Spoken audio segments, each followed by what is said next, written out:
morning. Nandito po tayo ngayon sa Eurobake, Giginto, Bulacan. No?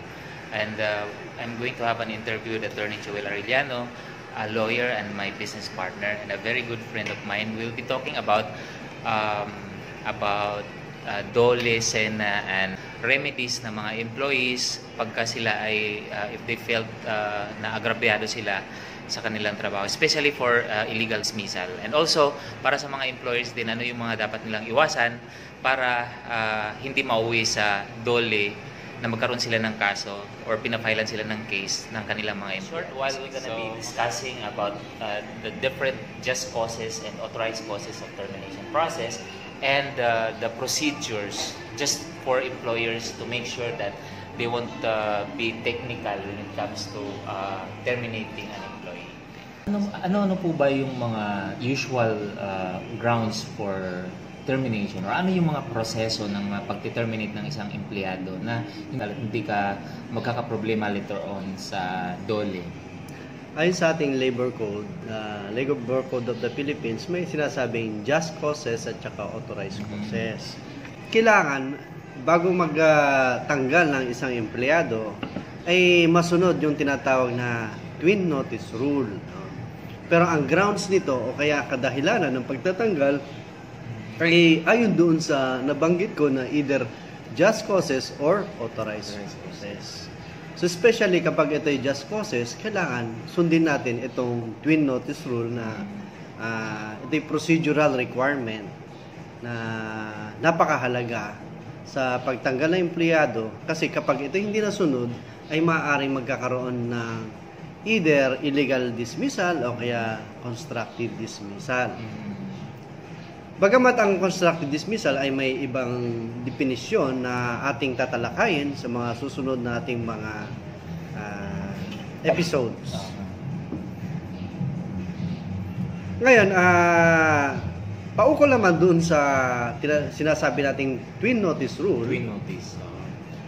Ang unang gagawin ng isang employer sa pamamagitan ng kanyang management, either sa kanyang HR or kung wala silang HR, maaari ang kanilang presidente or kung sino man yung namamahala sa kumpanya, ay magpapadala na isang tinatawag nating notice to explain.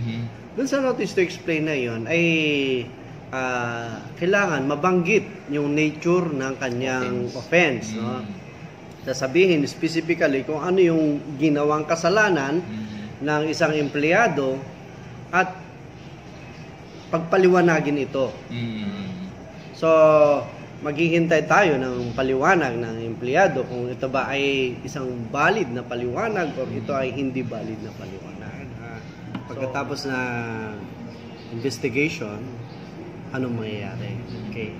Depende sa magiging resulta ng investigation, no? So, pero bago tayo magkaroon ng investigation, ang HR ay mag-constitute na tinatawag nating investigation team. Na yung investigation team na yon,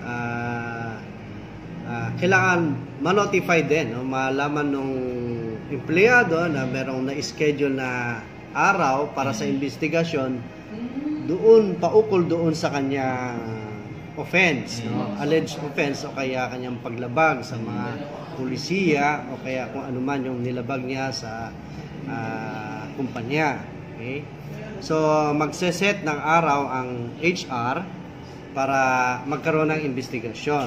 Doon sa investigasyon na yon, merong karapatan ng employee, no, na either samahan siya ng kanyang abogado na kanyang choice or maaaring sa sarili lang niya, no? At doon magkakaroon na ng pagsagawa ng investigasyon. Matapos ang pagsagawa ng investigasyon, yung kinonstitute o kaya binuong investigation team magkakaroon ng report. No? Ibibigay nila ng report kung ano naging resulta ng kanilang investigasyon. At doon magkakaroon ng evaluation na naman ng HR. Malalaman nila kung ito ba'y talagang ginawa niya or wala naman talaga siyang kasalanan. Okay. Kung wala siyang kasalanan, necessarily siya ay mapawalang sala doon sa aligasyon o kaya violation na i-charge sa kanya. Kung lalabas naman na meron siyang kasalanan dun sa chinarge sa kanya, depende na yun sa gravity na kanyang offense. Okay? So, according to company policy, kung mga light offenses, probably reprimand o kaya suspension ng mga ilang araw, or depende kung ano yung nakalagay sa kanilang policy. Okay, so attorney, napakahaba pala ng proseso, no? Pagka talagang nagtutuloy-tuloy yung reklamo ng isang empleyado against the employer sa NLRC at pwede pa palang umabot to ng sa Court of Appeal and then even Supreme Court. So attorney, gaano po ba talaga kahaba ang proseso bago magkaroon ng isang finality or isang decision with finality ang isang kaso ng labor? Sa katanungan mo na kung gaano kahaba ay depende sa kabilis naman ng proseso. So para naibalik ko lang yung tanong, ibig sabihin, dahil sa dami ng mga inaasikaso let's say sa labor arbiter, hindi lang naman iisa ang nagrereklamo, dalawang reklamo, kundi marami rin mga reklamo na inaasikaso. Minsan ito'y tumatagal din, no? At dahil lang din, pag-akyat din sa NLRC, ay yung mga kaso sa per region ay pupunta sa central, yun sa NLRC Commission, marami rin. No?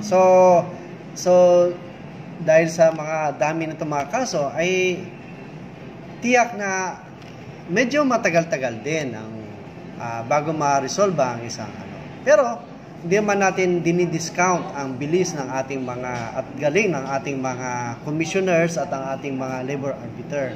Marami rin sa kanila ang talaga namang very efficient at saka magagaling talaga magdesisyon at maaksyonan ang kanilang mga magampanan ang kanilang mga trabaho. Okay. Subalit, kung ito naman ay umakyat din sa Court of Appeals, hindi lang naman labor ang hinahawakan ng Court of Appeals, kundi marami pang mga iba pang kaso sa buong Pilipinas. No? At lalo-lalo na kung ito ay umakyat pa sa Supreme Court. No? So, mas marami pa. So, just imagine na buong Pilipinas ang hinahawakan ng Supreme Court at Court of Appeals. So, just imagine na lang, no? Kayo na po ang magtansya kung gaano tatagal ang isang kaso. No? Bagamat may mga pamamaraan naman ang ating Supreme Court at ang ating Court of Appeals na para mapabilis lahat ang mga kaso. At bagamat alam naman natin na marami rin na talaga namang ginagawang panan nila ang kanilang mga trabaho para mapabilis. Subalit dahil sa number nga ng mga kaso ni kanilang hinahawakan ay maaring ito tatagal din ng mga ilang taon bago magkakaroon doon at tinatawag nating finality at sa execution na kung ano man yung award o kung ano man yung naging desisyon sa pinakahuling hukuman. So, attorney, interested ako doon sa sinasabi mo na yung sa habangan ng proseso. Based on your own personal experience, can you share your experience, personal experience, kung gaano katagal inabot yung mga kasong hinahawakan mo, whether you are for the complainant or you're for the employer? Well, as per experience, no, magsasite na lang ako pero hindi ko babanggitin ko ano yung mga specific na kaso. No? So siguro in average, no, yung mga umakyat sa Supreme Court, siguro may umaabot ng 6 years, no, from stage 1 to matapos. No? Mga ganun siguro in average. No? 5 years, 6 years, mga ganun. No? Hindi ko na babanggitin din naman yun yung mga mas matagal doon at mas ma-exi naman doon. Ano? So, mas siguro gano'n na yung safe na natin, no? Estimate. Bagamat sabi ko nga kanina na meron din mga pamamaraan ng Supreme Court at saka Court of Appeals na mapabilis ang kanilang mga proseso at lalo-lalo na rin dun sa mga ibang So, gaya ng sabi ko kanina, ang kadahilanan nito ay hindi yung dahil sa inefficiency, kundi dahil sa sobrang dami ng kaso. Yan lang naman. Okay, so attorney, karamihan sa nagiging problem kasi ng both employees at saka employers at saka yung apprehensions nila na pumunta sa DOLE dahil nga dun sa expenses na kakailanganin nila kapag ka nag-file sila ng complaint the part of the employees, and on the part of the employer naman, yung pagsasagot dun maliban dun sa hassle sa business nila, yung pagsagot nila, feeling nila kailangan nila kaagad ng lawyers para sagutin yung reklamo na inihain ng employees. Pwede mo bang, base doon sa sagot mo kanina, hindi naman necessarily na kailangan meron kagad silang lawyer. Although choice nila yon na pwede silang mag-hire kagad ng lawyer, tama po ba? Saang part po ba talaga doon na talagang hindi na pwedeng wala silang abogado? Gaya na nasabi ko kanina, no, na sa stage ng filing ng position paper, doon nangangailangan na sila ng abogado. Pero ngayon, gusto ko lang iliwanagin na merong isa pang paraan ng pagrereklamo, no, yung tinatawag nila single entry approach, no, yun yung SENA na tinatawag nila, na kadalasan may mga empleyado nagrereklamo sa single entry approach, no, doon sa DOLE, no, bago ito iaangat or i-elevate sa NLRC, sa labor arbiter, no. Dito sa single approach, dito hindi naman required na pareho ay magkaroon ng lawyer o abogado, sapagkat dito ay sinisikap ng SENA, no, single entry approach, kung sino man yung magiging mediator doon ay sinisikap nila magkaayos. So dito sa stage na ito ay hindi naman required. Bagamat hindi naman silang karapatan kung gusto nila na magdala ng abogado. Pagdating naman nito, pag hindi nagkaayos dito sa SENA, ay iaakyat ngayon to, no? Dadalhin ito ngayon sa labor arbiter sa NLRC. No? Ang labor arbiter, yun yung unang stage kung saan yung reklamo na empleyado ay doon didinggin. Okay. So, matapos sa labor arbiter, ito'y iaakyat sa NLRC, ito yung sa commission naman, no? So kailangan doon. So matapos naman sa commission ay iaakyat to sa Court of Appeals. And then matapos sa Court of Appeals, iaakyat ito sa Supreme Court. Okay? At kung nagkaroon na ng, let's say, decision sa Supreme Court, depende kung ano yung kinalabasan ng decision at kung kailangan merong i-implement, ay ito'y i-remand. Pag sinabing i-remand, ito'y ibabalik doon sa origin. Ano yung origin niya? Ay doon sa labor arbiter. So, para sa implementation. Okay. So from Supreme Court, ibababa ngayon. Ibabalik yung records ngayon dito sa NLRC labor arbiter para ito ay implement kung ano man yung decision. Okay. At ito i-implement sa pamamagitan ng pag-issue ng writ of execution ng ating labor arbiter na inuutusan ang sheriff ng ito i-implement na or kailangan ipatupad na. Okay?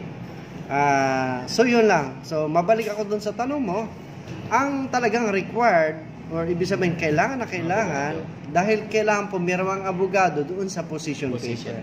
Sa stage na kung saan magpapile ng position paper, doon required na mayroong abogadong pipirma para maihanda itong which is doon na to sa NLRC. Sa labor arbiter ito.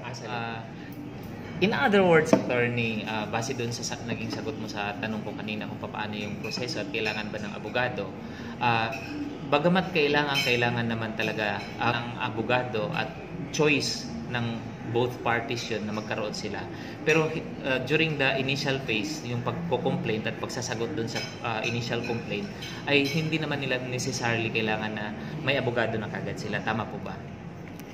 So yung katanungan kung kailangan ba abogado na isang complainant at saka kung kailangan ba when we say complainant, siya yung nagrereklamo na empleyado, o kailangan din ba na abogado ng isang employer o yung inirereklamo. Okay. Karapatan ng bawat employer at saka employee, complainant at saka yung respondent na tinatawag na kumuha na kanilang abogado of their own choice. Kung sino yung napupusuan o gusto nilang magiging abogado. Okay. Ngayon sa pag-file ng reklamo ng complainant sa simula ay hindi pa kailangan ng isang abogado. Ito ay kinakailangan naman kung sa tinatawag na stage o kaya yung kung ito ay nire-require na sila o kaya hinihingan na ng pagsumite o pag-submit ng position paper. Dito sa position paper, dito nangangailangan na both parties, yung employee ng isang abogado para maisaayos na mabuti yung kanyang position paper. At saka yung position. Yun yung dokumento na sinusumite. No? So kung matapos doon sa yung nabanggit ko kanina, yung mandatory conference, no? Ito yung ang tinutukoy ko yung dating proseso, no? At malamang ito may pagbabago ngayong itong nagkaroon ng pandemic, no? So, nung una, kailangan magkaroon ng mandatory conference na kadalasan 2 beses yun, no? Na tinitinan baka merong oportunidad na ang employee at saka employer ay magkaroon ng amicable settlement, no? Kapag nagkaroon ng amicable settlement o kaya compromise agreement, dito na yung mapuputol na ang proseso, no? Para hindi na tumagal ang kaso. Minsan yung nagrereklamo at saka inireklamo ay binibigyan ng oportunidad na magkaayos, no? Magkaayos. So, ang pag-aayos ay usually ito tinatawag na win-win procedure, no? So, magiging panalo ang complainant both at saka yung respondent at panalo na rin ang gobyerno dahil ang resources ng gobyerno ay hindi na rin masasayang para lang sa paglitis ng mga ganyang reklamo, no? So kung nagkaayos sila, ito ay tinatawag na win-win solution, no? At maganda itong at hinihikayat din natin lahat na sanay magkaroon din ng ganong proseso para at least lahat ay magiging advantageous sa lahat, no? Okay. So, if kahit nagkaroon man ng mandatory conference or effort o kaya attempt na magkaroon ng pag-aareglo or pagkakaayos, subalit hindi pa rin talaga magkaayos ang employee at saka employer, i-require na sila ngayon na mag-submit na tinatawag nating position paper, no? Doon sa position paper, isasadla nila lang kanilang kung ano ba yung naging basihan ng kanyang reklamo, kung ilang taon na siya, kung ano yung mga naging sitwasyon doon sa kanyang reklamo. At doon naman sa position paper ng nirereklamo, sasabihin din niya na kung may basihan ba yung nireklamo laban sa kanya at ano na yung kanyang mga depensa na hindi totoo or pabulaanan niya yung mga reklamo laban sa kanya. So dito maglalabasan sila ng parehong ebidensya. Matapos ang position paper, maaaring i-require sila na mag-submit ng tinatawag na reply, no? Sagot doon sa position paper, no? So sasagutin lang nila yung kung ikaw yung sa complainant, sasagutin mo lang yung position paper na sinumite nung employer at vice versa, no? At matapos ang reply, may tinatawag na rejoinder, no? So ito yung para tatapusin yung ipapaliwanag na, no, sa kabuuan, no? No, yung rejoinder, sagot naman ito doon sa reply. Sa iba, mayroon silang practice na tinatawag na sur-rejoinder, no? Matapos ng rejoinder ay may tinatawag na panghuli na sinasubmit nila yung sur-rejoinder para sagutin naman yung rejoinder. Pero sa iba naman ay hindi nila pinapayagan, hindi na pinapayagan ng labor arbiter. Saan ito ginagawa sa NLRC? Ito ay nangyayari na sa hanay ng labor arbiter sa NLRC na ito. Attorney, mayroon nga tayong mga cases na hinahandle dyan sa consultancy natin, na let's say for example yung mga employees na talagang hindi na paulit-ulit na lang na nagiging tardy sa work, habitual yung absences nila, at talagang nakaka-affect na negatively sa productivity ng buong kumpanya.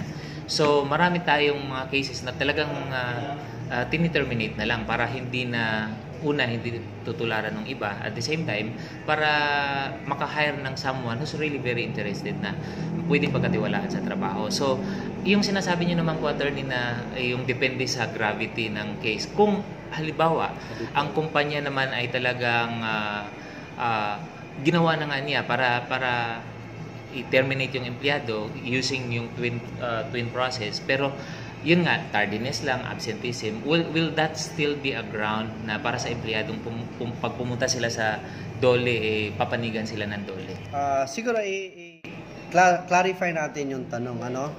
So, ang una doon sa habitual offenses. So, kapag ito'y habitual, nandun naman sa ating just causes, no? Ayon doon sa ating labor code, at nakasaad doon yung mga habitual na offenses ay merong corresponding penalty na pwede nang pumasok sa termination, no? So, kasi ano na yun pwede na rin papasok din siya sa insubordination kung ito'y paulit-ulit na ginagawa ng isang empleyado na bagamat siya nasabihan na pumasok ka ng maaga, pero ito'y paulit-ulit niyang ginagawa. So, pwede rin siyang pumasok doon sa sitwasyon na yon, na kung saan isa sa mga dahilan para ito'y i-terminate or tanggalin ng isang empleyado. Pero ito'y hindi ko sinasabi itong yung saradong patakaran, ano? Kailangan in a case-to-case basis din ito, no? Dapat tingnan din yung sitwasyon, no? Yung actual na sitwasyon. Pero in principle talaga, kapag ito'y habitual at paulit-ulit na ginagawa, ay merong dahilan para siya tanggalin. Kasi yan ay maging unfair naman sa isang employer na at maging unfair din dun sa mga willing at saka deserving employees na kailangan magkaroon ng hanap buhay. Okay. Now, going back naman dun sa tanong mo na ito ba'y magiging ground for pagpapile nila ng kaso. Ang mga empleyado kasi hindi naman natin mapipigilan regardless kung sinasabi nating may merito or with merits or without merits, karapatan nila mag-file. Okay. Ang tanong na lang will it prosper? Diba? Ito ba ang tanong yung ba kanilang pinal na kaso mananaig, no? Or papakinggan ba, no? Ang ating NLRC, ang SENA, ang DOLE, sila naman ay tumatanggap ng reklamo, no? Bawat reklamo ng mga empleyado ay kanilang tinatanggap sapagkat ito ay kanilang mandato, no? So, hindi naman natin sila masisisi kung bakit tinanggap nila isang reklamo. Sapagkat ito yung mandato nila na tanggapin. At kapag ito ay pagkatapos nila matanggap, magkakaroon naman na ng tinatawag nating mga pagdinig sa procedure na yon, no? Kaya nagkakaroon minsan ng magpapadala sila ng summons sa employer, no? Sinasabihan ng summons sa yon yung pasabi, no? Pasabi sa mga employer na merong nagreklamong isang empleyado. At doon sa summons, nakalagay doon kung ano yung mga inirereklamo ng empleyado at ano yung mga hinihingi, no? Yung mga reliefs, no? Hinihingi niya doon. Para maabisuhan naman ang employer na merong ganung kaso. Makatapos na magkaroon ng summons, magpapatawag ngayon ng tinatawag ng mandatory conference, no? So magkakaroon ng konferensya ngayon. Bagamat itong pagpasok ng pandemic nagkaroon na ng pagbabago naman sa mga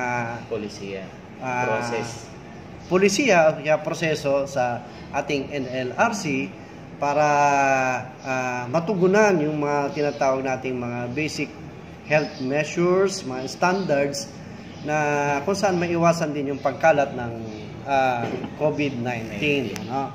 So, yun siguro man din natin yon at ito'y readily available naman kung ano yung mga pagbabago sa mga websites na NLRC. Sa lahat ng bagay, regardless kung ito'y light, medium, or grave offenses, palaging susundin natin ang tinatawag nating twin notice rule. Ang twin notice rule is tinatawag nilang due process. No? So, mabigyan natin ng due process ang empleyado bago sila matanggal. No? Pero babalik tayo doon sa sinabi nyo kanina na regarding doon sa simple offenses na sa tingin ko naman ang pag-create ng mga company policies ay dapat maging just siya. No? Ibig sabihin, patas, na hindi naman yung harsh na tinatawag na sobrang matindi yung penalty na kung ang offense light lang. No? So, kailangan magkaroon din ng tamang pagtutugma ng offense at saka sa penalty. No? Hindi naman makatarungan na nagka-absent ka ng 3 araw lang, tatanggalin na. No? Depende siguro sa sitwasyon kung ano yung naging dahilan ng kung ano yung damage nung pagka-absent siya or deliberate. Gano'n. So, yung mga bagay na yun, i-consider din dapat ng HR ng ating para at least maging fair dealing sa mga tao, fair dealing din sa mga empleyado. So, ayan naririnig natin kay attorney yung mga dahilan ng mga employers and employees dun sa sa termination process, no? And nakita natin kung gaano to kahaba. Para lang sa mga empleyado, kung gusto ninyong magreklamo, katulad ng sinabi ni attorney kanina, pwede naman kayong dumulog diretso sa SENA. Tama ba, attorney? SENA at saka sa DOLE. Ngayon, wala namang bayad yun. Yun nga, sabi nga, itong organization ng government na to, they're mandated to help employees talaga. Ngayon, para naman po dun sa mga employers, syempre, as much as possible, iwasan natin na malagay tayo sa compromising situation, katulad ng employees na magpupunta or magsusumbong sa DOLE or sa SENA. So, as much as possible, bigay natin kung ano yung karampatang or nararapat talaga na para sa mga empleyado natin at ano yung mandated naman ng batas natin na para sa mga empleyado para maiwasan nating magkakaproblema later on. At kung nasa ganung sitwasyon na naman tayo, halimbawa katulad ng sinasabi na wala naman kasing lahat ng empleyado na pupunta doon sa DOLE at sa SENA ay talagang ini-entertain yun because this organization is really mandated by law to protect the interest of the employee. So, pag pumunta sila doon at nagrereklamo, wala ho tayong magagawa. Talagang makakatanggap tayo ng summon from DOLE or from SENA. So, ang gagawin lang natin, lahat ng documentations natin, lahat ng informations na meron tayo tungkol doon sa pagpapasweldo, lahat ng benefits na binibigay natin sa empleyado, talagang maayos yung documentation natin para pag may reklamo, mayroon din tayong maipapakita or may babalik doon sa SENA or sa DOLE na evidence. Kasi ang burden of proof nasa mga employer kung paanong sagutin yung reklamo ng empleyado. Bilang panghuli, Attorney Joel, ano po ang maipapayo natin sa mga employers at saka mga employees na sa ganun ay parehong sides ay makakaiwas sa gusot. Kaya nasabi ko kanina, kailangan may fair dealing, no? Fair dealing and good faith, no? Ibig sabihin, maging tapat. No? Tapat dun sa screening stage pa lang, sa hiring stage, kailangan tapat yung aplikante at tapat din yung employer. Okay? At habang sila engaged na, sundin ng employer kung ano yung dapat ibigay sa mga empleyado, gaya ng mga benefits, mga sweldo. Yan. At kung ano-ano pa yung mga naisasaad sa batas, 13-month pay, mga ganon. Minimum. Yun ang mga sundin nila. At ito namang employee, ang aking maipapayo sa inyo, maging tapat din kayo sa inyong mga employer, no? Gaya ng aking naalala nung sabi ng isang pastor na ito'y biblical din no? Na yung sabi, yung mga masters ay mahalin nyo ang yung mga worker, no? At yung mga worker naman ay maging tapat kayo sa inyong mga masters, no? So, tayo mga empleyado, ibigay din natin lahat kung ano yung hinihingi ng ating trabaho, no? Naging tapat tayo sa oras, maging tapat din tayo sa mga pinansyal na bagay. At iwasan natin yung mga bagay na lalo yung dishonesty, no? Maging honest tayo. At as much as possible, yung katapatan na isipin natin na ito'y nagbibigay ng pagkain sa ating hapag, no? Para sa pagkain, para sa ating pamilya, no? So, kailangan alagaan din natin itong trabaho natin, no? Pakita natin yung katapatan natin sa mga employer.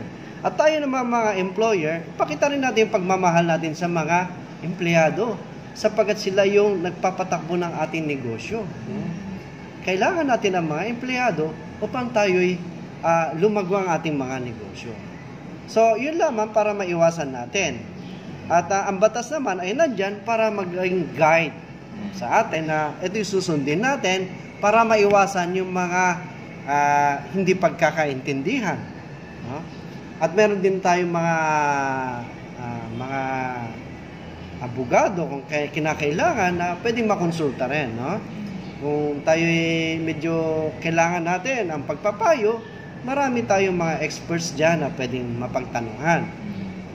Mas maganda yung nagtatanong kaysa yung sa huli humihingi ng tulong. No?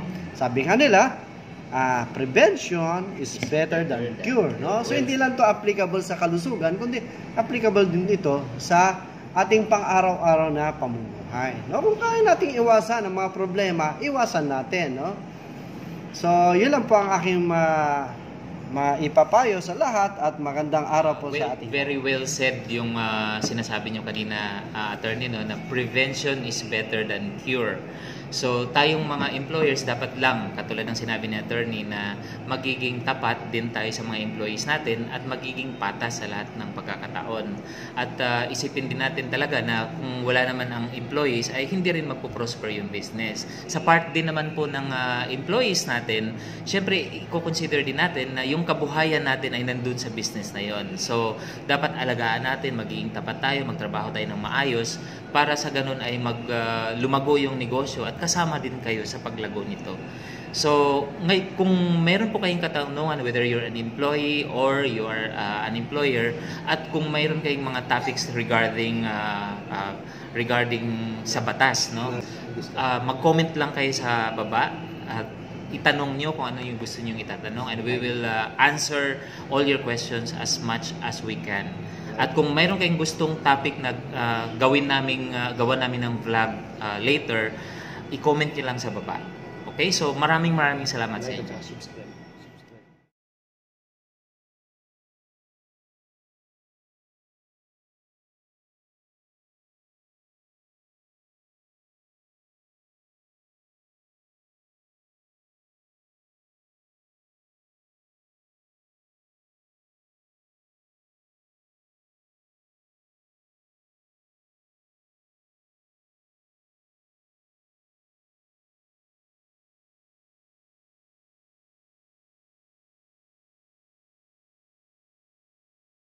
So, of course, we know the problem of the company so far. And we understand that you've had this problem in the past because of no clear system of hiring and administering employees, and also terminations of employees. Firing employees. And also, with regards to the contracts that you entered into, you have to be guided in every way. So that's why we are proposing this, as we did with some of our other clients. So we propose a retainership consultancy, as we believe that prevention is better than cure, actually. And these are the services that we offer. Number one is to act as your legal advisor in your business dealings here in the Philippines, to prepare and or review legal documents such as but not limited to contracts, legal communications, to government, agencies, instrumentalities, and offices, to perform all other necessary activities related herein in order to protect your interests and to provide process flow and assist in the recruitment, orientation, and management of the workers, and ensure compliance of the labor laws. That's as far as the legal area of the operation is concerned. And as far as HR is concerned, to provide advice and recommendations to HR personnel for daily tasks and for resolution of daily issues. So all of the nitty-gritty part of the daily operations, we will suggest measures that you can actually exercise to prevent future problems with the employees. And then to prepare all necessary templates like memos, twin notices, evaluation reports, information details. We also have IQ and EQ or personality exam questionnaires that we can get all employees to undergo before we hire them. And then to formulate strategic and practical plans to address human resource matters and advise action plan to drive change and culture management. And of course, to assist in the development of employee handbook. So you should have an employee manual here, which contains code of conduct, compensation, and benefit policy, of course, hiring and termination policy.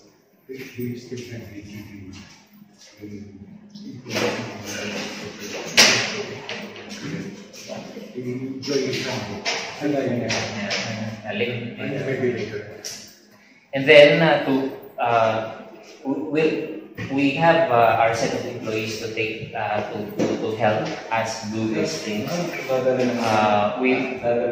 We will visit your company for monitoring purposes as far as HR is concerned and other matters. At least every week, and we propose that it's going to be every Friday. But other than that day, should, like for example, there's an urgent hiring, we can do the hiring in two ways. One is you can do the hiring here. We'll have our personnel come for the process, and then or we can do the hiring in the office, in our office in Malolos. So this is the constitution of employee handbook that we're going to have, the code of conduct, communications policy, compensation and benefit policy, and of course, hiring and termination policy. So with regards to hiring process, these are the steps. First, we're going to have posting of job opening. We can do it either here or online using Facebook or other social media platform. Then we collect and sort the applications. Then we do background checking on employees. If they were employed by other companies in the past, then they have to put everything on record, and we will have to call all of them before we'll allow them to actually proceed to the next part, which is the initial interview, and then IQ and EQ written exams, and then final interview. Now, if we find an employee to be okay to be recruited, then that's the time that we include them in our hiring and orientation exercises. So the orientation exercise is where we explain to them their roles, their functions, the policies of the company. We explain in details the handbook of the company so that they will understand why they're here and their purpose, and of course what are the possible infractions or violations that they can commit that will make them will get them terminated or fired. And then next we have the job training. This is what we're going to do, and that's the reason why we mentioned earlier that we can actually operate next week already, since we have already terminated all in place. Termination is the right process there.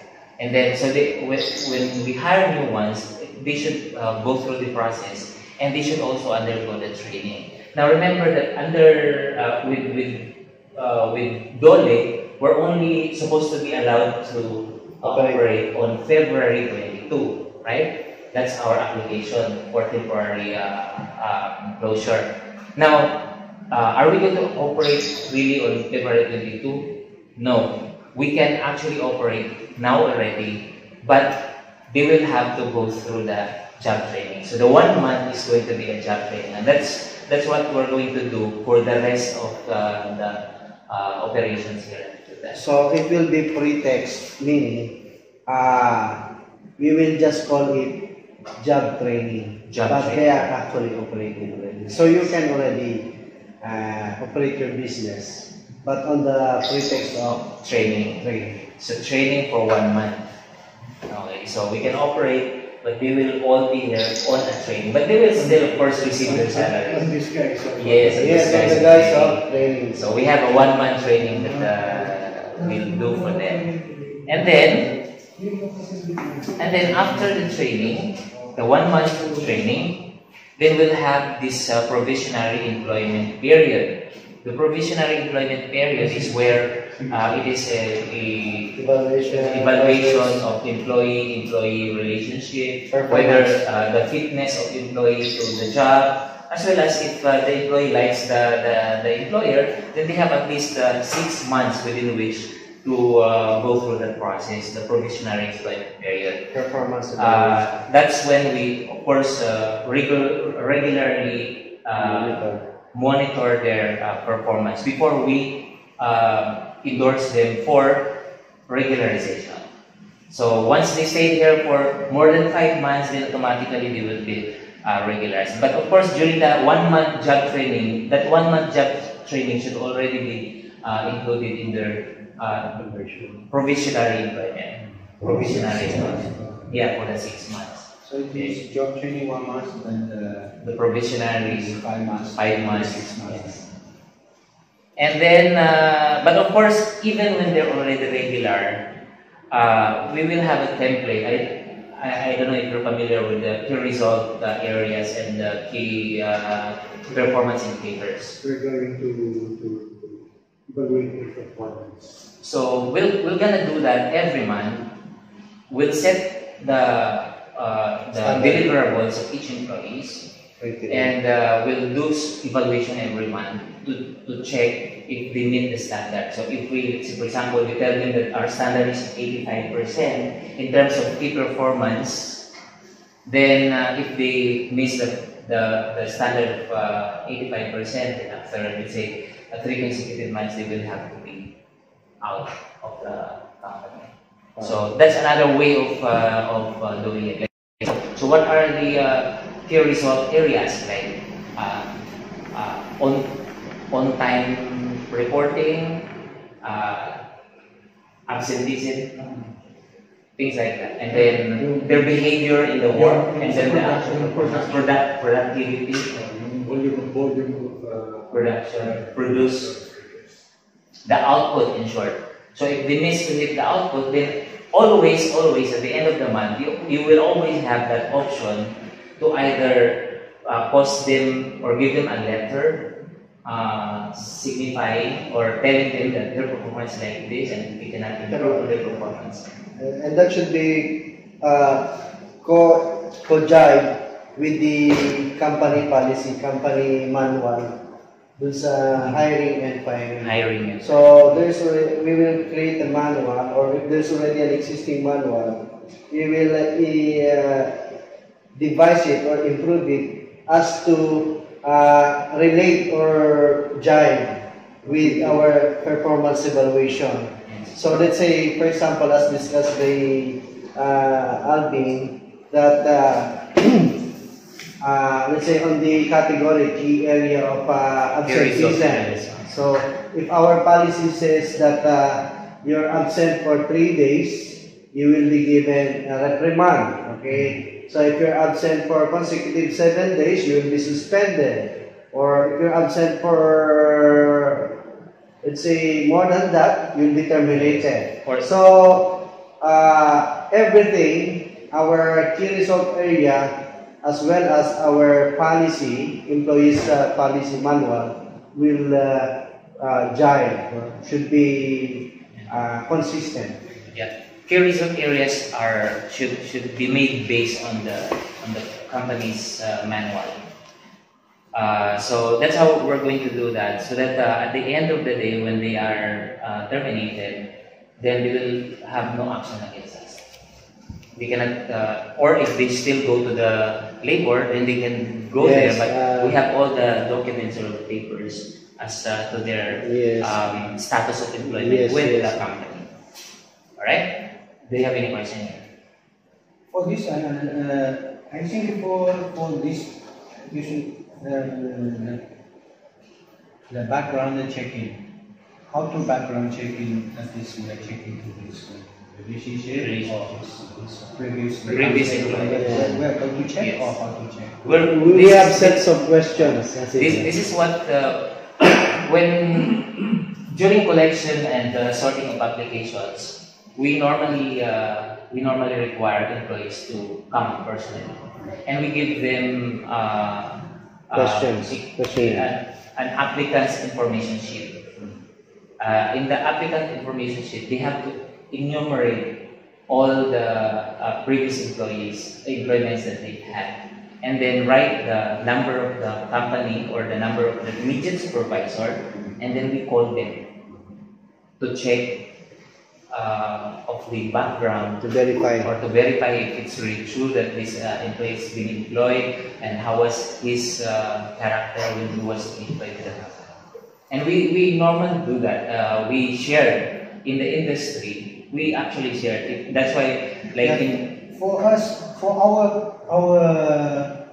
our requirements for the workers, for the employee, actually, the EQ, RQ, like that is not so important. Actually, that is just simple work. yes, Even some needed to train you on that. Actually, that is just simple work.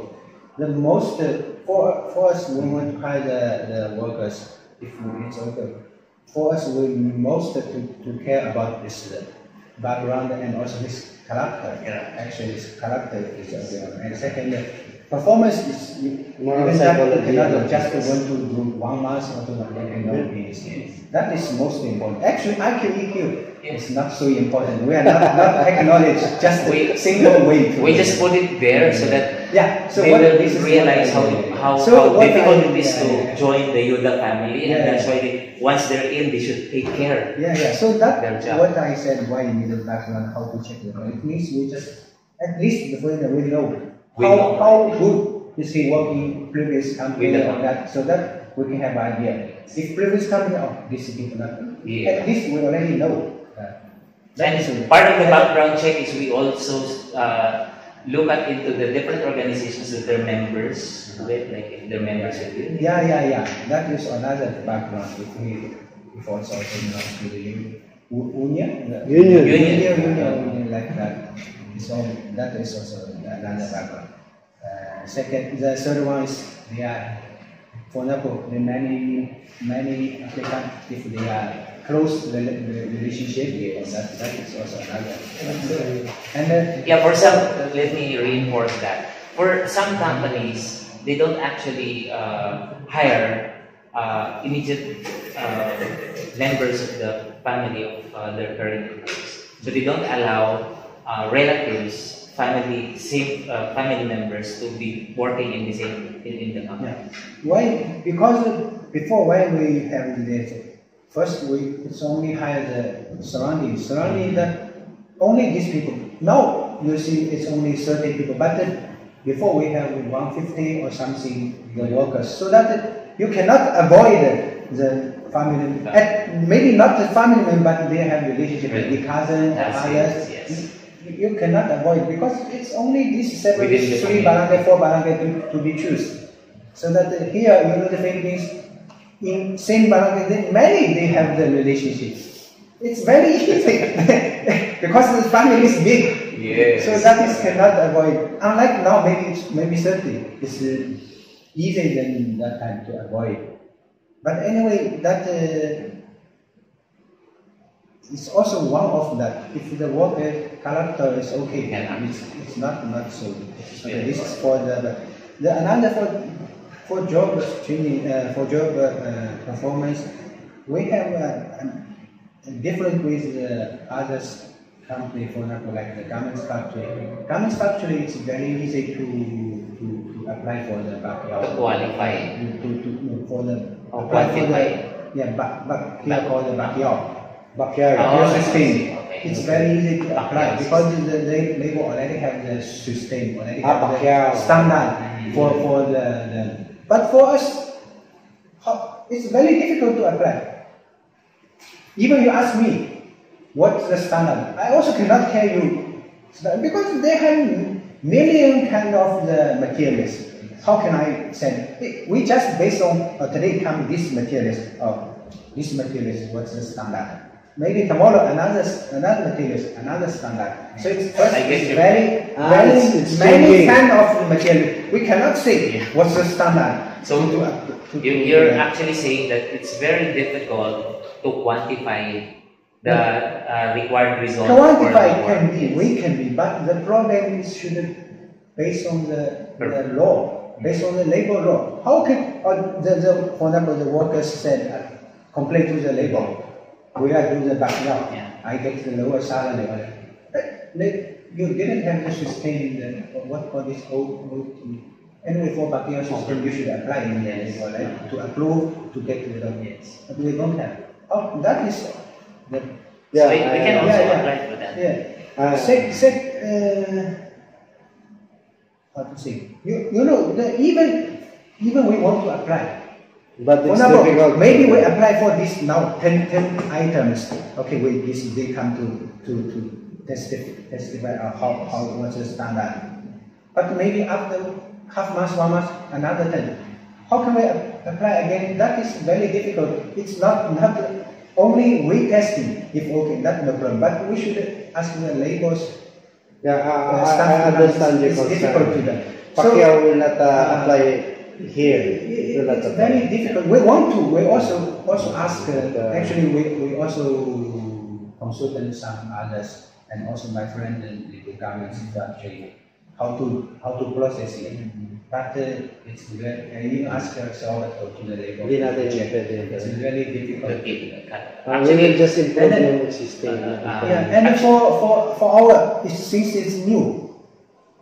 So for example, if the workers know they are testing, they do slowly. For example, one day he can finish 100. When they testing, they finish 40. This standard. How can we do after the salary? How much should be? Maybe 1,000, 1,500 like that. It's impossible. So because this is new in Philippines, no standard. Even the labor they don't know the standard. May I ask a question? So now we told the worker. Actually now we still do the backyard the quantity, but with salaries. On the state law is not like it. Just like for 20 is basic salary. If your backyard is more, you work more, you get more. More than this, we consider as incentive on that list. That is what we do not. Maybe not every day or every worker, but most we also have the record of the radio finish how many. For example, sometimes it's how many kilos, sometimes this one is how many pieces, like that. We also have the standard, but actually this standard, this is not under the label as I just said. No standard in the label is for workers. So we just have our basic in the standard. We will use this standard, your existing standard, if you have already, as a criteria for them for their performance evaluation. That But not necessarily for applying for a Pacquiao system. So we just, let's say, for example, employee 1, employee 2, employee 3. Okay, you gave me a computer set to disassemble, and you gave him, you gave me, and you gave him also. Okay. But I would suggest that we should be isolated from one another. Okay. So in a day, how many computer sets can I finish? How many computer sets can he finish? And how many computer sets can he finish? Okay. We will now know. But usually, Let's sandali lang po. yung group sila. Let me just finish. Okay. Actually, it's just Then we just giving finish. examples. We just finish. It's not yet. So, if employee, I can finish 100. He can finish 20. He can finish 200. So, our standard now will become 200.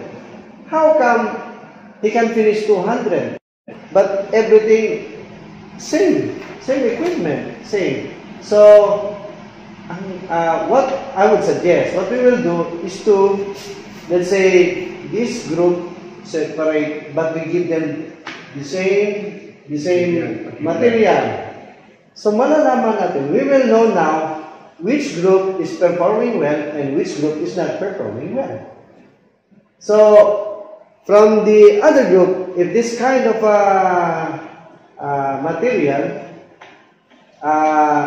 this group can perform 100, the others 20, the others 200. Now we will ask them, how come you only finish 20? How come you only finish 100? But this group can finish. I know this here is actually we think about this is like this, but when the actually work is not like this. For example, even the same material, same computer set, they have new or old. They have some screw, it's easy to remove, some is difficult to remove. Even same person, maybe today he can finish 150, other day maybe he can only finish 80. Yes, the question, you don't give them the same kind of tools? Tools is same, but the material is sometimes, you know, the screw, sometimes it's already rusty, already stand, it's difficult to remove, alright?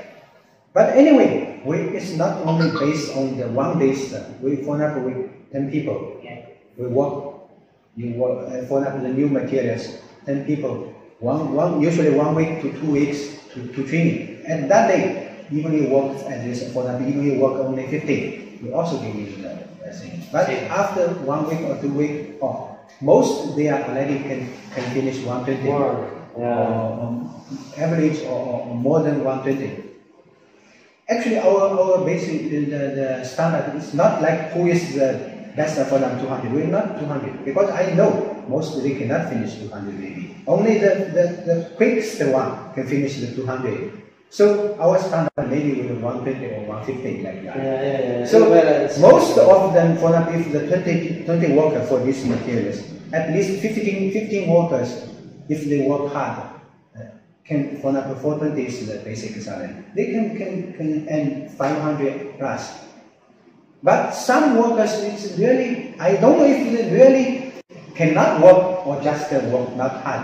They can only get 300. That is that's for the Pacquiao system. Yeah. But if for Pacquiao system, we can only pay the 300, right? Because of the Pacquiao. But since this kind of material, we cannot apply for the system for the Pacquiao system. So we cannot pay 300. At least you should pay him 420, right? The problem, the others see, your work is much less than me. You also can get 420. I work much hard, only 450. So for me, 420 is enough. I also work slowly. So that is the problem before we.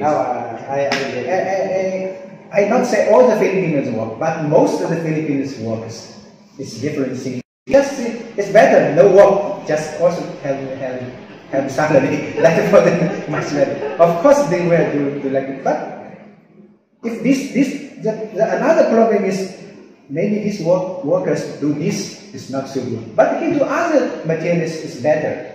It can reach the 450 or 500. We cannot easy to terminate, but in these days, in this 1 month, maybe we only have these materials. For him it's difficult, but the other months, maybe another materials for him is better. So that is very complex, very difficult to Let me just not like the garments. It's very easy. This one commonly done. But let me just explain a little bit on the Curie zone areas that I was talking about. So the composition. Generally, the composition of Curie zone areas includes tardiness, absenteeism, character or behavior in the workplace, relationship with co-employees and the bosses, and and like the wearing of uniforms and all of that. So all of these are of course in the code of conduct, but that was part of the key result areas that we're looking for. Why? Because if they're always absent, if they're always late, then the performance at work will be affected, the production will be affected. Now that constitutes at least 50 or 60% of the entire of the 100% entire key result indicators that we're talking about. So like for example, for tardiness, you'll give it 5%. We have our top 10 place for that. So assuming that they're all good. Francis, kaya naman isa this kind of product.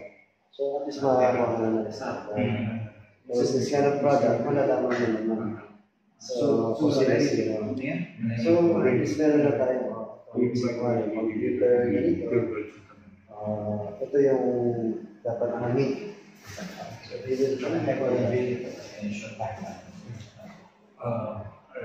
listen ka na. Ano ba na? Shall we cut it or continue later on or wait for maybe 10 minutes. Alright. no problem.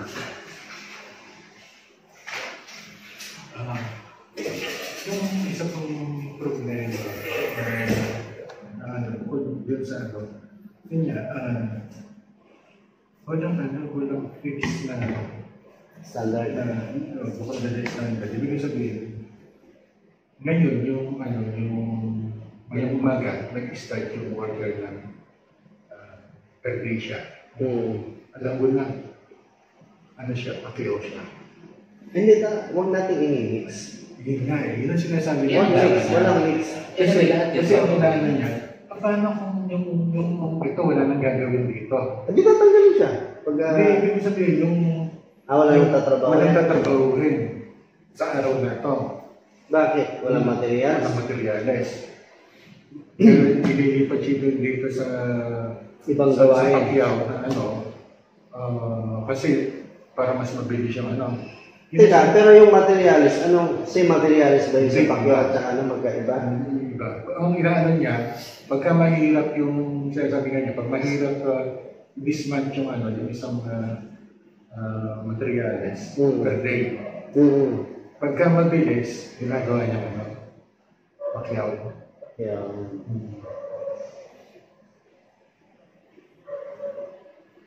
Yung kami hirap na hirap sa area sa kanya. Kaya ang gawang gagawin, di mo pa akong magpasukin. i-apply Okay. Sa Pacquiao, i-quantify niya. Kasi kuwari, ako yung employee. Okay. So dito sa mahirap, kasi kuwari, na materials nakakagawa ko ng 10 per day, no? Tapos sa pagpakyaw, ilan yung nagagawa ko. Okay, let's say, mabilis kasi, no? So, let's say, pwede ako makakuha na 100. Diba? Okay. Bakit na lang niya ilipat? Let's say, wala akong gagawin ngayon sa mahirap. Hindi, meron akong target dito sa Pacquiao. Kasi dapat, hindi ako bababa sa 100. Diba? So, para yung sweldo ko na 420, may ko man dun sa 100. So, ibig sabihin, if this material... Ang mangyayari, so, kalahating araw ka lang dun sa daily, so 420 to 210 ka lang doon. Tapos dito, iba yung magiging rate mo. Ante, bakit per rate nyo per rate per piece na ginagawa? Hindi. At saka, pag hinire ang empleyado daily employment, dapat kahit na sa pakyawan, patutulungin mo siya, susuduhan mo pa rin siya for the whole day. Hindi mo pwede yung... Parang ganito lang. So dapat iba, isiset niya yung sino yung mga pakyawan, sino yung... Hindi nga pa rin kasi ang problema, hindi mo sila registered for Pacquiao. So, yun yung masisilip sila doon. So, bakit mo ipipilit pa yung Pacquiao. Ngayon, yung Pacquiao na activity, i-convert mo yan ngayon sa daily. Ang sabi nga, ang namin din nandiyan naman na yung daily. Puro Pacquiao ka. Pero, pero mag-ano tayo na 420 pa rin ang basic. Yung ano. Pero Pacquiao ka, tapos yung sinasabi mong incentive. in-excess doon sa... in-excess doon sa 420. Oh. Basta, kung magkano yung maano mo sa isang araw na Pacquiao, babawat ilalagay lang yung 420 dito, plus yung incentive mo, yun pa rin naman ang susweldoin mo. Daily pa rin yun, na may incentive lang. Daily siya, na may incentive. So, ang mangyari, tama yung sinasabi, gusto ko sabihin. Siguro, ang halaga ng 420 para doon sa ginagawa, di ba? So, yun yung standard yung ilalagay mo. Ngayon, tapos in-excess doon, yun meron kayong parang incentive. Oh, pero in excess nga. Oh, in excess. Pero what if nga half day lang yung wala na siyang tatrabaho gagawin for the rest of the day? Actually nga wala nang gagawin dahil wala nang materyales. Kalating araw lang. Well, pwede mo sila ipa-half day trabaho. So unless kung talagang ang status nila ipakyawan. Wala lang kasi, yun kasi ang problema doon. Pumunta sa labor Hindi naman nila problema kasi yung walang material. Oo. Hindi mo natin. So, kumbaga ako, parang ako, sabi ko, empleyado ko nagpunta ako dun wala namang bigyan ng trabaho. Diba? Kasalanan ko ba? Unless kung talagang i-apply natin na pakyawan sa labor, sa Dole. Ang hirap Hindi nga sinasabi nga nila, in-apply nila, iba yung criteria ng Dole. Hindi nila ma-standardize yung dahil sa pabago-bago yung situation. Pabago-bago yung materials. Or, another thing, bakit hindi mo nalang taasan yung standard mo para makabawi ka man sa araw na hindi trabaho? Ibig sabihin, kung si Pacquiao makakagawa ng 100, no? Dahil ng incentive. Okay. So, let's say, ang equivalent ng 420, kunwari is 40 pieces. Okay, bakit mga 60 ang standard mo? Diba? Tapos in excess of 60, yun yung incentive. Ibig sabihin, if the following day wala naman trabaho, paano medyo bawi-bawi ka na. Kasi papasweldo mo pa rin ng 420 sa following day. Kasi kung kaya naman nila gumawa na 100 sa isang araw, okay, taasan mo na konti. Para mabawi mo yung 420. At saka yung papasweldo mo sa susunod.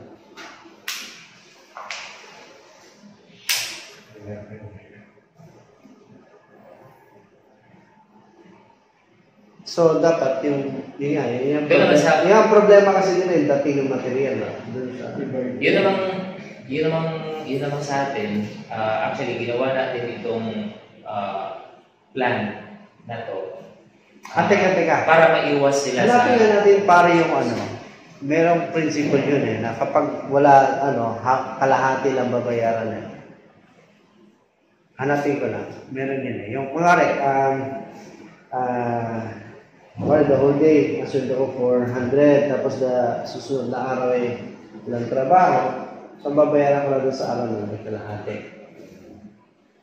I-check ko lang. Meron ganun Meron ganun. Pero wag mo na natin ibabanggit din. Kailangan makita muna natin. Pagka-regular, alam ko kasi regular employment. Hindi, merong yung exception doon Hanapin ko lang. Kaya lang baka apply na siya sa mga specific industries. So, parang nangyari na sa isang client ko. Inalaw naman ng dobe. Anyway, ito kasi, ang pinreset natin ngayon, yung purpose is para mas fair sila dun sa future possible cases na whether it's a pakyawan or it's a regular employee, basta nagawa natin ng tama yung proseso, nagawa natin yung evaluation, napadala natin sila ng memo, lahat, hindi sila mag-worry at the end of the day kung may tatanggalin or may mawawala dun sa employees. Ngayon, dun sa production naman, sa productivity, kung paano natin matatranslate ito sa productivity, ibang issue yun. Kailangan tignan natin yung internal operations nila. Kasi mahirap mahirap mag-assume parang mag-assume ka lang na ganito, ganyan. Ano ba talaga, saan sila nahihirapan doon? Which is another area of concern. So at least ito, talagang makakampante siya na hindi siya malulusutan ng empleyado. Sila kikita ko sobrang dami. Di ba na? Empleyado talaga. Anyway, yung proposal namin, sir, is intended for 1 year lang. So pag nakita nilang ayos na yung proseso nila, then hindi na lang kailangan yung services namin. Dahil regular na yung... Kaya gano'n naman, para may rights sila. monitor at from time to time, nalalaman kung siguro may hindi bumasa, so makakatulong tayo dun sa proseso ng pagpa-fire, pagtanggal o pagdidisiplin o pag-aana. So at least pag, let's say, So kailangan, meron din nakapag-debate ko, mag-observe. may pupunta, hindi, may weekly. May weekly pupunta. Kasi ang mga parameters at saka yung kung anong dapat gagawin, ita-turn over namin yun. Kasi trabaho yun dito kung sa HR or sa accounting at saka sa security guard at saka sa manager or sa supervisor. Pupunta yung tao namin dito weekly or kung kami yung napupunta dito, isasama na namin. Suppose kasama ngayon Kukulit na yan, tapos kukulit na yung data na nakukuha for the entire week. Tapos yan ang bahalang maglalagay. Tapos for filing na yun, pagbalik dito, nandun na yung result ng KPI nila. And then, naka-attach na yung mga attachment.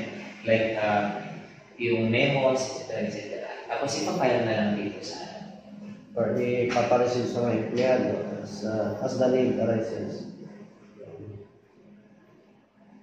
So regular yun. Pagka, halimbawa, hiring, siya pupunta dito para gawin yung proseso. So let's say ano tayo ng Friday, magpuposting tayo, halimbawa, so yun Pwede kong post naman.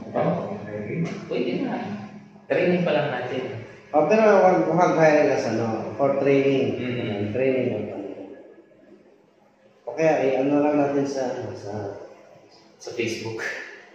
Ganun din naman. Ganun din.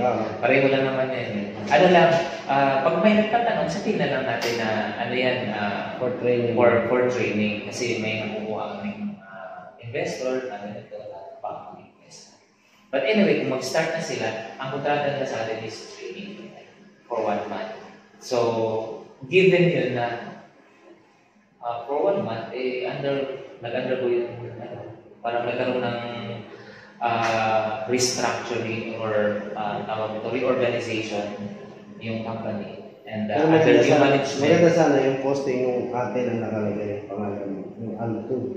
Pwede rin. Para maka-insulate mo lang. Ma-insulate mo na si Alto mo na gamitin na naglagay dyan. Kahit doon sa gilid lang doon sa ano man. Alto. Para ma-insulate ang yun. Itong mga taga rito, kung ang hiring natin gagawin sa kasi kung yun agad sa malulunod for interview.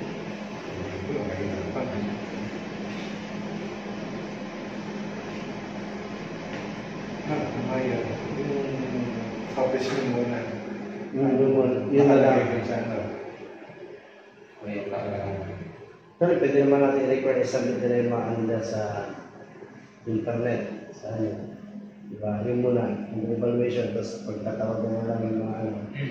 Baka dito, interview namin kayo. Ano sa ano? Hindi, mag-lunch sila ng sa guard muna. Ng application. Sa guard. Tapos Or online. collect. Kasi yung iba, walang account, walang email. Pero yung investigation. Pero yung mga interview at saka ano, huwag ka lang dito sa tapos pag medyo ready na. Pwede naman tayo, mayroon Kasi restaurant dito. pag nakakolekta na tayo pare. Mayroon pang restaurant dito na parang pwede natin gamitin like Malapit sila. interview. Gawin ng interview. Sa hiring process. May Jollibee. Pwede naman na sila magpunta doon. Ayun, pwede. Jollibee. Doon na lang. Schedule natin. So yung agto lang muna, para naka-insulate tayo Yoda. Or napili lang natin, that's the time na i-ano natin kay Yoda. Baka isipin nila, yung isang kumpanya na magtatayo dito yun. Kasi yung makabili nga nitong lupa, parang yan. Yung also, maglalagay daw sila nakalagay. Which is good. At least habang hinihintay natin yung February 22. Kakabuti. Di ba? So habang hinihintay yung February 22, ang isip ng mga tao ay yung minsan sa kumpanya. Pero yung ALT2, siyempre, alam naman yun, may mga pangalan naman na kayong binigay na kung sino-sino hindi tatanggapin. At saka kung sino yung mga hindi tatanggapin. So, yung mga dadalhin dito ngayon, on the pretext na sila ay under training muna. Yung sa ano. Para pagdating ng February 22, Paano nila na, ano sila, sabihin, sasabihin ba nyo, bakit kung maging interview, yung sa lahat ng mga kapasan na applicant, o, yun na kayo dalhin. hindi mo na, pag pumasa na.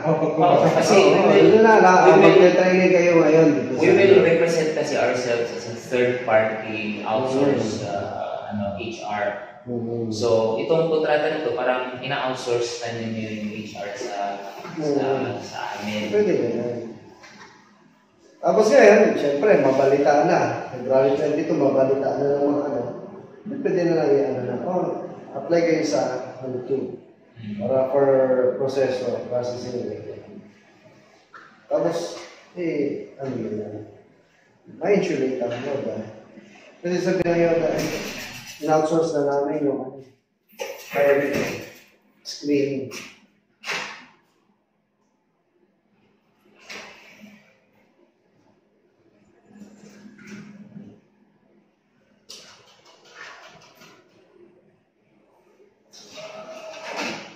So, regarding the hire of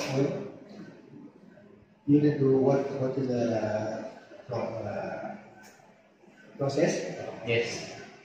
How to, for example, if we want to next month start or next Tuesday start or like that. So now we inform the worker.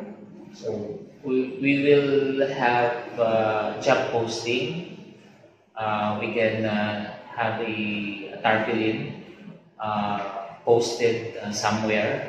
no. What I mean now for the previous day, some of the workers. For some workers, we will let them know. We will ask them to apply. We'll tell them to go to, like for example, if we're gonna hold the interview at Jollibee, we'll ask them to go to Jollibee for the interview and to bring all the requirements. So just like this, we should ask them maybe today or tomorrow we text with the workers. Some we choose, for example, we choose 15 or 20 from the From the list. workers. Yes. Ask them to prepare the documents which be Monday or Yes. Monday afternoon or Monday Tuesday afternoon. Yes.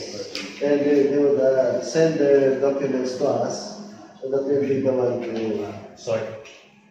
The process. Bakit pwede kayo mag-post ng ano dito? Ng algo? Tama, Including yan ang pagkawalan natin. trainees. Ang thinking ay Yoda na kaano. Oo. Na tayo authorized na for screening. For screening.